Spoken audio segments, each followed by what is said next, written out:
All right, good evening. It is 5 p.m. I'm calling the Public Safety Committee and Committee of the Whole hybrid meeting to order. I'm Rob Watton, Chair. Clerk Garrett, would you mind noting the attendance of Councilmember Christensen, Councilmember Cotton, as well as our City Administrator? And we will excuse the mayor's absence this evening. With that, move for the approval of the agenda with one correction. We are going to be moving the discussion item of the fire department staffing service model to a future meeting. Are there any other corrections, additions to tonight's agenda? Yes. I was prepared to make some comments on that particular item. Well, that is awesome. We will be coming back later with that one. So if you wouldn't mind, you can either hold them till later or forward them to the rest of the committee for consideration. Thank you. Is there a motion to approve the agenda with the change? So moved. Second. Reluctant second. It's been moved by Councilmember Christensen, seconded reluctantly by Councilmember Cotton. For those just tuning in, have some amount of levity to our meetings. Anything else to change or add to tonight's agenda? Hearing none, we will approve the agenda as presented. Thank you. Next, we'll move on to public comments, which we are opening up to those that are seated in the council chambers. And other than those of us who normally are here, I see no one else here. But if you happen to have comments and you're joining us online, you're most certainly welcome to forward those to the city clerk or to any one of us that sit on this committee. And we will make sure that your comments are taken into account.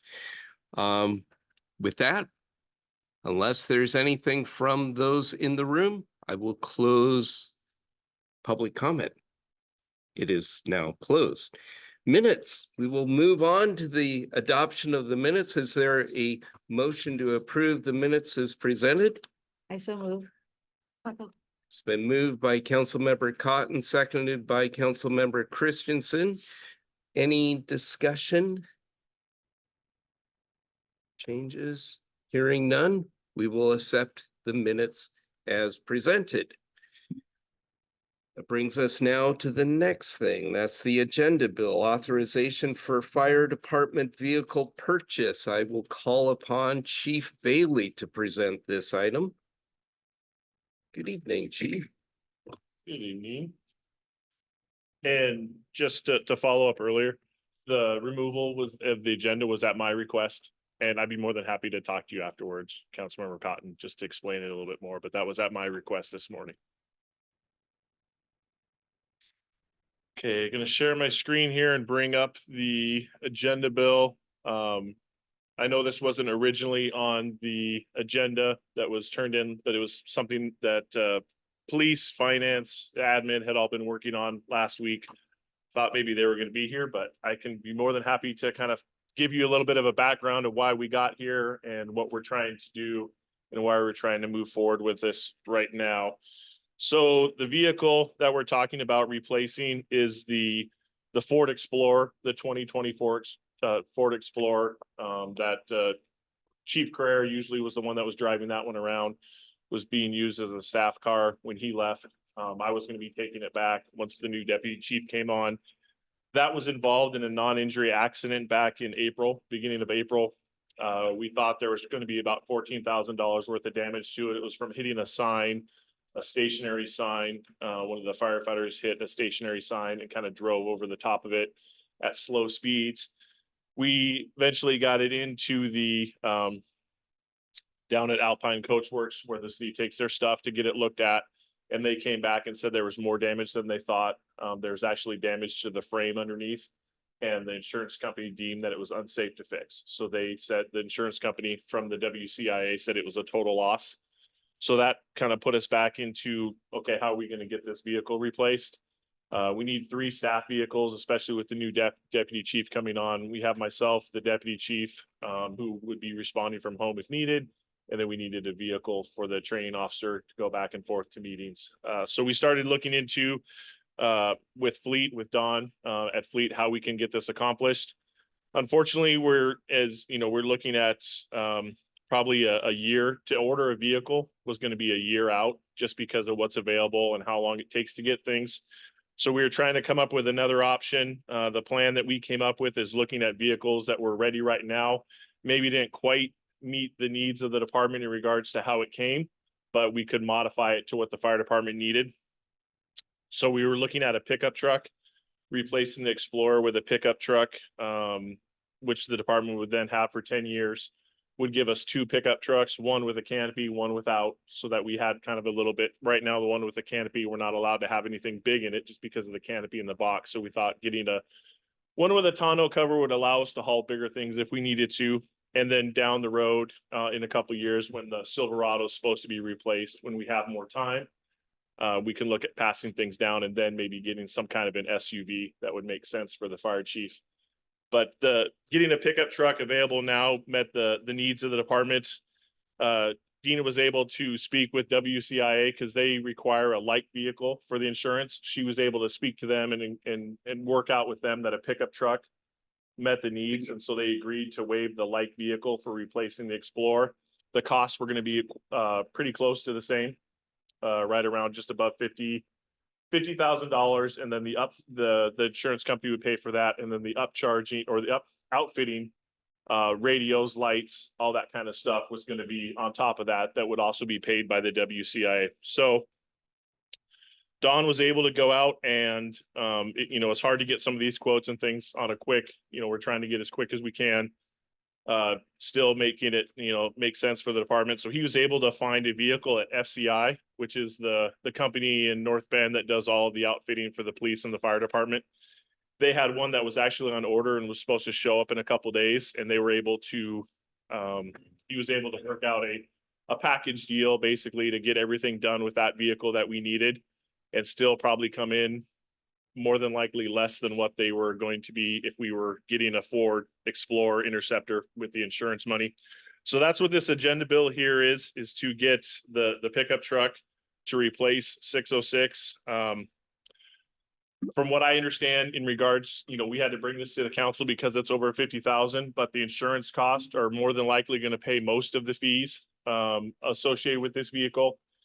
And if for some reason, because the way the WCI likes to work, they like to see the invoice, the work done before they pay it.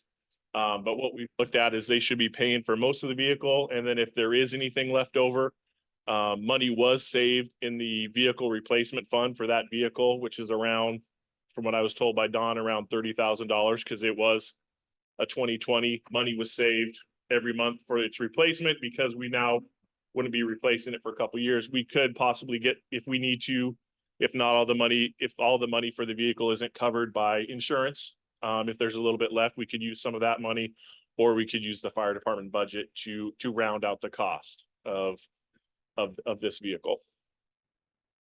So that's kind of the background, how we got to where we at. And like I said, Don is going to be able to, this vehicle is going to be available to us the end of August, as opposed to if we ordered one of the ones that was available, pickups that was available through the government purchasing contract, probably wouldn't be available till the end of the year. If we ordered one, it would be even further out.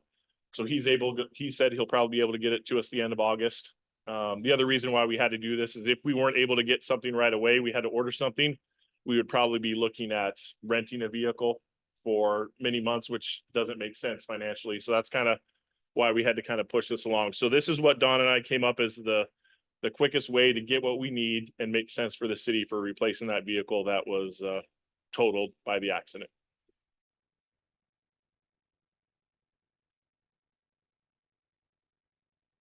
I'll lead off with the questions because it seems to me like the $81,951.54 is in part an accounting procedure that will cut a check for that amount. But then there's money coming back from the insurance company. And then we've got this fund balance that's sitting there that we put aside already, which probably has 30,000 or something like that. And so we'll backfill what we're paying out. So it's kind of revenue neutral, if you will. That's right. Or expense. From what I understand from the insurance company is that they're expecting them to cover most of the fees. You know, they like to pay for the vehicle. And then after the upfitting charges occur, then they like to pay for that. But because Dawn was able to get this as kind of a package deal of a vehicle that was currently ready at FCI before they started speccing it out for a police department use, it was a total price. So it's a little bit, you know, different how the insurance, and that's why we're saying we think that they're going to be paying the majority of the bill from what I was told by Dina when she talked to the WCIA rep. We just don't know for sure. And that's where we're saying as a backup in case they don't, you know, maybe it's off by a couple thousand. That's where we could use the current fire department budget, or more than likely, from what I was told by finance and fleet, is there's that money that has put aside for this vehicle. If we do need it, it is there also for that. You know, wouldn't come anywhere near the 30,000, like I said, maybe a couple thousand, because we are putting some things on here that meet the needs of the department, a sprayed line bed. We are going to make it, you know, right now it's a white vehicle and we need to make it red. So we're going to have it painted. That's you know, an additional charge. And for some reason, if they balk at that part of it, then we'd have to, you know, we might have to come up with that. But again, it would be covered through the different things. So yeah, more than likely it's going to be a neutral. But again, we had to bring it to the council because it was above 50,000. And we have to outlay the cost before we're going to get the check back from the insurance. Okay, thank you. Councilmember Christensen, I saw your hand up Yeah, first. I just don't know as we send this, if it goes forward to council, how much concern there will be if we don't have something that's pretty confirmed in writing by the insurance company that they will go ahead and pay it. Just because it is a pretty substantial cost. The 81,000 obviously is a significant amount of money. That could So- probably be answered by the clerk, as she's been talking back and forth with the WCIA, and she was the one that was able to get them to agree that a pickup could be purchased in place of a like vehicle, another Explorer. Mhm. So she might be able to answer that, you know, either, I'm not sure if she's online today, but she would maybe be able to answer that if that question comes up from the council as to, you know, when you look at the vehicles, the cost of the vehicle, the cost of the pickup by itself is actually, you know, less than what the Explorer costs. It's just the upfitting fees. Mhm. You know, the WCI insurance says that they will pay for the vehicle and any upfitting to make it the same as what it was, the radios, the lights, all that kind of stuff. They just won't, you know, they won't, they want to see it. They want to see the final bill before that will happen. And that's where, you know, we have the total invoice from FCI is what it's going to be. They asked for a breakdown of how much the vehicle was and how much of that was upfitting. That was provided to the insurance company this morning. They were able to Dawn was able to get it over the weekend. And I just haven't heard an update back from the insurance company on that yet. So maybe before it goes to the council, we might have some of those answers in case it comes up. I just haven't heard from that piece of it from the clerk. Not understood. Yeah, I think it would be helpful to the extent that we can get that in advance of council next week.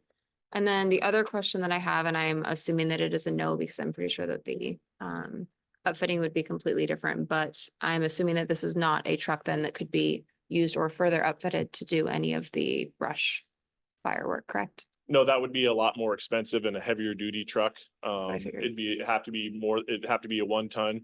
This is only a 1/2 ton. And we would be ordering something down the road. I think, you know, if we're looking at a wildland vehicle, I think we're better off, you know, not getting one that necessarily has a tank that slides in and out. So yeah, this is being purchased more as a staff vehicle, but then also it'll be a crew cab, so it can fit multiple people in there for going to and from classes. And because it is a pickup, we'll be able to have a hitch on it. So it gives us some versatility Mhm. about towing the boat or the trailer or different things that we have. So that's why I figured that at this time, the pickup makes sense because we could get it now. And then when the other pickup we have, it's supposed to be replaced in 2 years. It's got really low miles. We're probably going to be keeping it and just moving it down the line. So we're going to be replacing that white Tahoe probably at that time. Okay. And then we'll get an SUV at that point, or we can look at something else down the road, what we need, but the pickup made sense for right now. Mainly, we could get it, it fit the needs of the department, and we could get it here sooner, way sooner than we would any kind of SUV or Explorer to replace what was lost. Thank you, Chief. I'm gonna call on Administrator next, Mr. Chambliss, and then Councilmember Cotton. I believe there's an email record of the conversations, so Chief Bailey will check with Dina tomorrow and get what he can and add it to the packet for the council meeting. Thank you. Thank you, Councilmember Cotton. I just was noting, Oh. about the, oh, good job. Dina has her hand up if you want to. Oh, I'm sorry. No, she was on there. Sorry. I didn't see it. City Clerk, do you have something to add? Yes, thank you. Yeah, so I've been communicating with WCIA on the logistics of not doing a like for like, getting a truck instead of an SUV. And so they initially wanted the quote as truck versus upfitting charges versus total. And so initially I had gotten this total 81,000, and so I had sent that to WCIA. And then they actually wanted the breakdown a little bit, which Dawn was able to get to me this morning. So I've since forwarded that to WCIA, but their conversation with me was that this 81,000 is in line with what they are expecting to have to pay. It's pretty normal for police and fire vehicles to cost that much, 50 to 60,000 for the main rig, and then all the upfitting charges of lights and sirens and painting and emblems and all that kind of stuff. So I fully expect to get reimbursed for the 81,000. Thank you. Thank you. Councilmember Cotton. Regarding the budget impact, so it says that the administration will need to bring forward a budget amendment at a later date to appropriate for the replacement. Even if it's a wash, is this something that has to go through like a budget or be approved for the budget? I believe, oh, go ahead. Correct. With government finance accounting, you have the appropriation side of the ledger and you have the revenue side of the ledger. Side of the ledger, I'm doing the best Drew impression I can. So you'll be making an appropriation for the 81,000, and then you will be making a change to the revenue side for the 81,000. So Just to balance it out. you have to do both. Okay, thanks. Thank you. Any further questions, comments? All right. Thank you, Chief. I think you have the next item as well. We move on to the fire first quarter 2024 accreditation report. Let's bring up, share my screen again so we can go through this. Grab my notes.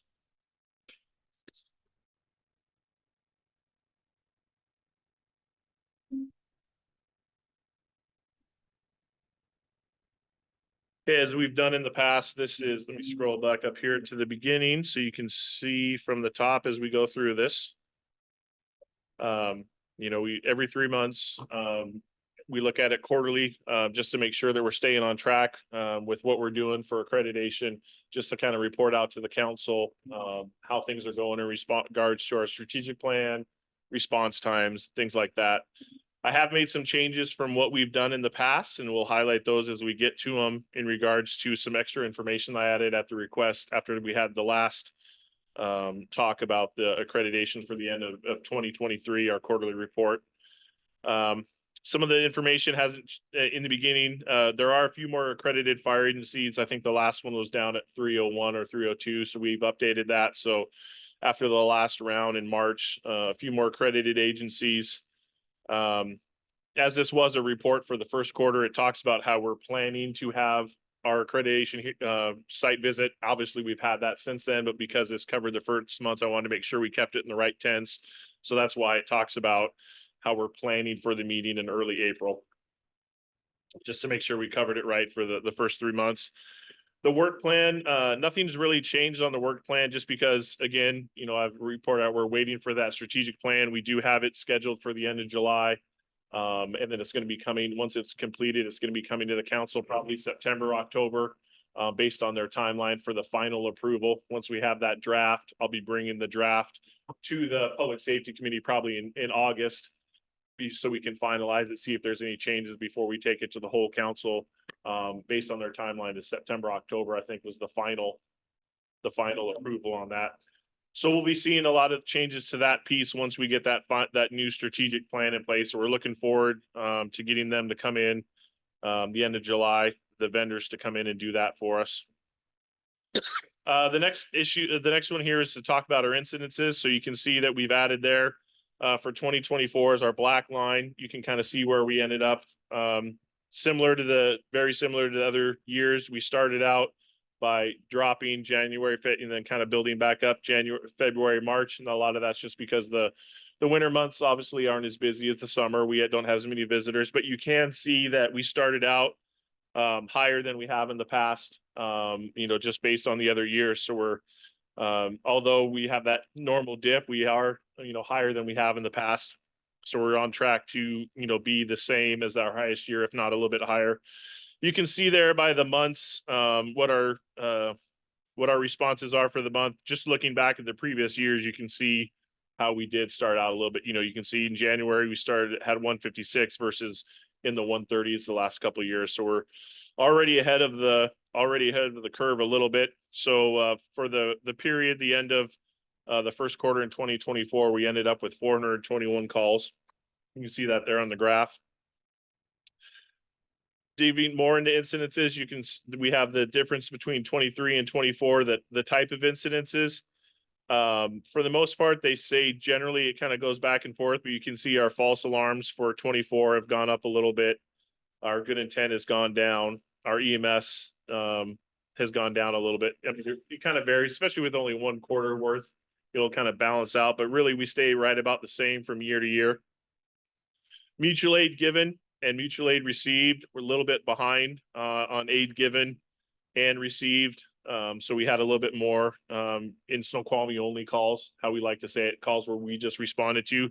But I did add a new section down below, if you might have seen in the data, where I added some figures that tell us exactly where we went.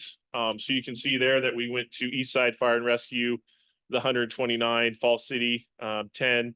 Other is just, we don't want to make the graph too big. So that would have been it's 0 on this one, but as we go through the course of the year, we'll see that, maybe a couple in there. And that would be if we go to Redmond, maybe we might go to the Pass. I think the Pass would be added on here, but it's some of those ones that we really don't go to very often. We're mainly concerned about the ones right around us with Eastside Fire and Fall City. So the other is going to be kind of the catch-all for those one or two offs that we don't go too often. So you can see there the mutual aid given, and then down we'll have for the rest of the year as we build it out, we'll have the mutual aid received.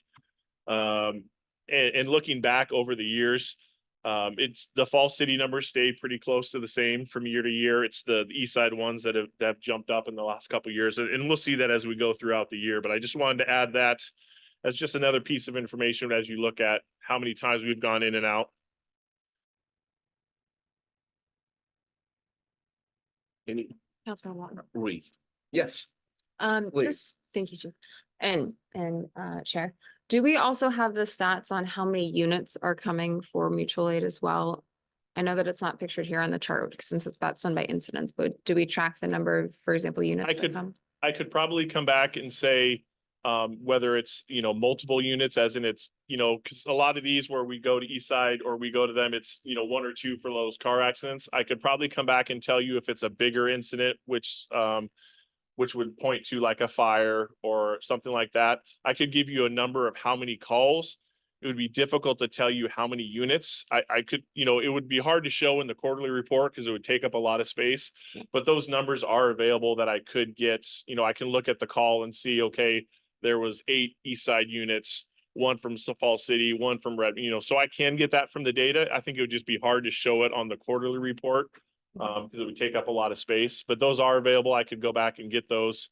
at another time if you're interested in exactly how many units. If you're interested in how many were just multiple unit call, more than two is what usually if it's more than 2 units, it means that it's something big like a big car accident or a fire. Mhm. I could probably add a column that would just show that number saying, hey, of these calls, 3 of them were multiple unit responses, but to actually break down how many units I think would be difficult to show on the chart. Understood. The reason that I was asking the question is that it had been my recollection in the past that while we do tend to respond more, to on mutual aid calls outside of just Snoqualmie, we receive more mutual aid by unit than what's reflected on the chart. Correct, yeah, And if you, that was just when my we get, question. usually when we have help coming to us, the majority of the time it's, there's a few off and on where if we're on another call, they back us up. Mhm. But most of it is, like you said, it's, a fire, we get 10 units versus our 1. So there is that little bit of difference if you're looking at units versus actual call numbers. Excellent. Other questions? Oh, let you resume your report. Okay, so down looking at our performance measures, and this is our travel times and our travel times and turnout times. Went ahead too far there. We'll go back a little bit here. So first of all, we have our turnout times. And I did, in the past, it included all of our turnout times, and it wasn't just based on, we used just in general, everything, whether it was a mutual aid call or it was our own. I went ahead and made it more realistic because what we do for accreditation is we only look at our department. So I changed these to be just, I was able to change them, the data that we had coming in to just our calls. So it wasn't as different on the turnout times. It was more evident on the travel times, but you can see here for 2024, our turnout times have kind of creeped up the last couple quarters. A lot of that can be attributed to, we don't have, our shifts are really jumbled around right now. We have a lot of overtime. And so different officers are working with different people every day. So it skews it a little bit because if you're working with a crew, an officer is working with a crew, they don't normally, some crews do things a little bit differently. So I think that can be attributed to why our numbers have creeped up, but it's something that I've been talking with the officers about and we're working on trying to stabilize it. So that's one thing that's just kind of pointed out. Our travel time is up at 151. The other thing I'm looking at is some of the data is wrong a little bit because it hasn't, when we notice that there's an error, some kind of anomaly, as in maybe a button wasn't pushed or the number got put in wrong, is the officers weren't going back and correcting those in time for this report. So we've also brought that into place where I'm having them go back, and if they see an anomaly like a 5-minute turnout time, which is obviously an error, they would go back and fix it before this report comes out. So that should be reflected too. So hopefully those will combine, those 2 things combined together, that next quarterly report we have will bring that number back down. The next one is our travel times. You can see those there. That's the travel times just for the city. The majority of our calls are between 0 and 8 minutes travel time. You'll see a couple outliers that are a little bit higher. Again, because we're looking at Snoqualmie as opposed to just the whole, it skews it a little bit. So some of those ones that are, like that one that's 12 to 15, it was because I looked at them and it was from we went non-emergency. And so that really slows down your time. So that kind of that accounts for those ones you see up there for the really high travel times.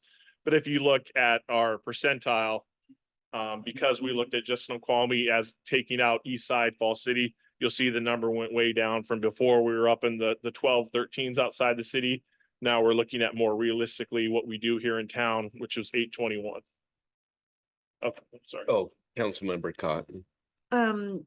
So my question is this reflected the travel time? It says till arrive at scene, but is it at the address or is that at the, like an EMS call at patient side?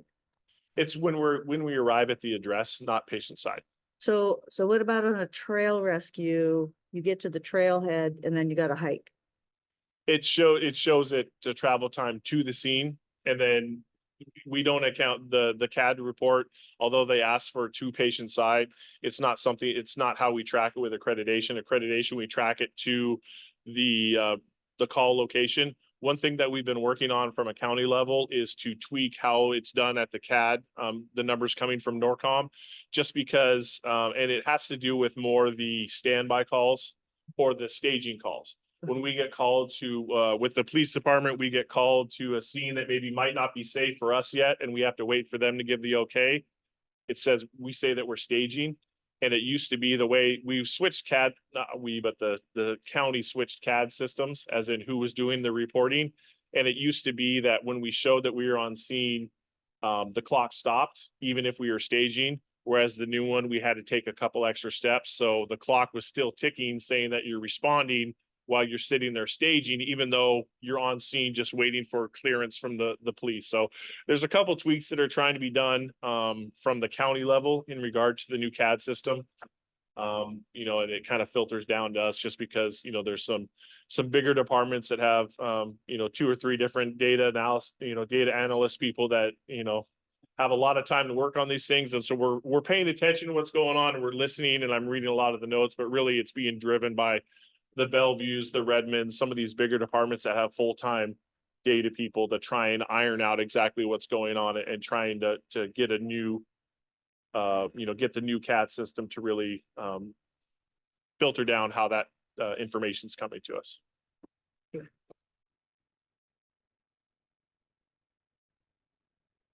The next one we have on there is fire inspections, and you can just see for, you know, just starting out with the first quarter. We were behind a little bit in our inspections just because the crews didn't have time to get out there and do them, but we did have somebody on light duty that was spending a lot of time going out and doing inspections.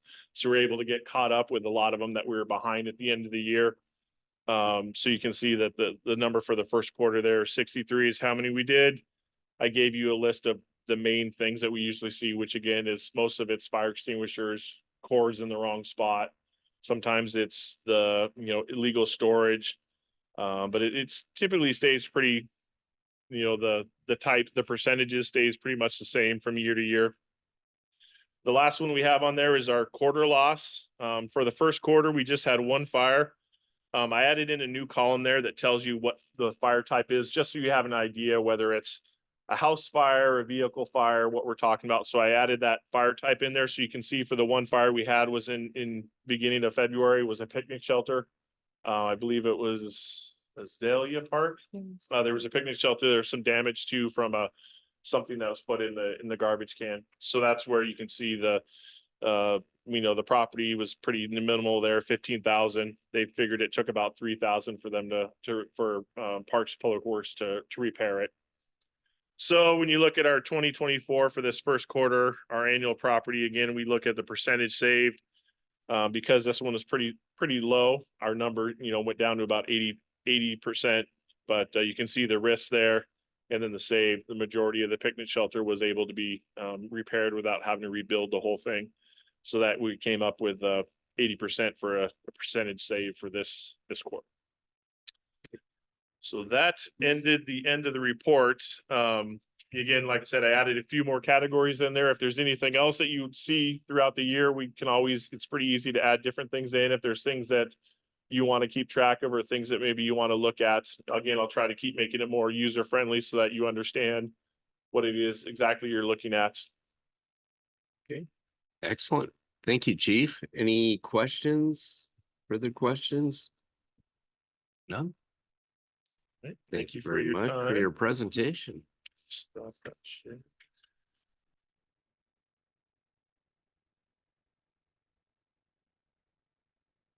Brings us down to the bottom of our agenda. And any new business council members that you'd like to bring forward at a future meeting or tonight? Hearing none. With that, I will entertain a motion to adjourn. So moved. Second. Moved and seconded to adjourn. And we will be adjourned at 5:34 p.m.